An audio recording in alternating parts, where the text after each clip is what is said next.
ডোমকলে জমির দখল ঘিরে বোমাবাজি, রাস্তার দখল নিয়ে দুপক্ষের বোমাবাজি, ঘটনাস্থলে ডোমকল থানার পুলিশ।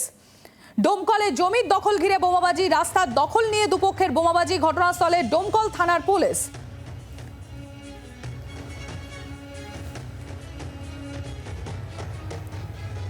ডোমকলে জমির দখল ঘিরে বোমাবাজি, রাস্তার দখল নিয়ে দুপক্ষের বোমাবাজি, ঘটনাস্থলে ডোমকল থানার পুলিশ। আবারও খবরের শিরোনামে ডোমকল জমির দখল ঘিরেই সমস্যা, সংঘর্ষ এবং তার থেকে বোমাবাজি, রাস্তার দখল নিয়ে দুপক্ষের বোমাবাজি, ঘটনাস্থলে ডোমকল থানার পুলিশ। সোমা মাইতি আমাদের প্রতিনিধি রয়েছেন আমাদের সঙ্গে। সোমা, কি অবস্থার, কোথা থেকে এই ঘটনার সূত্রপাত?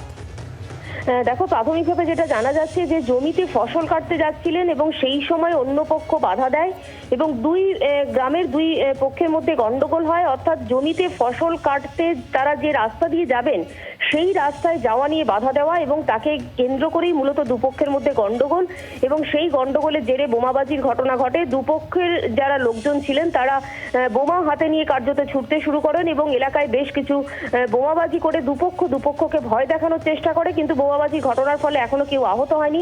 ঘটনাস্থলে ইতিমধ্যে পুলিশ পৌঁছেছে এবং এলাকার পরিস্থিতি এই মুহূর্তে নিয়ন্ত্রণে রয়েছেন এবং এই গন্ডগোল পাকানোর অভিযোগে দুজনকে পুলিশ আটক করেছে। বাংলার আওয়াজ, বাঙালির আবেগ, জি 24 ঘন্টা।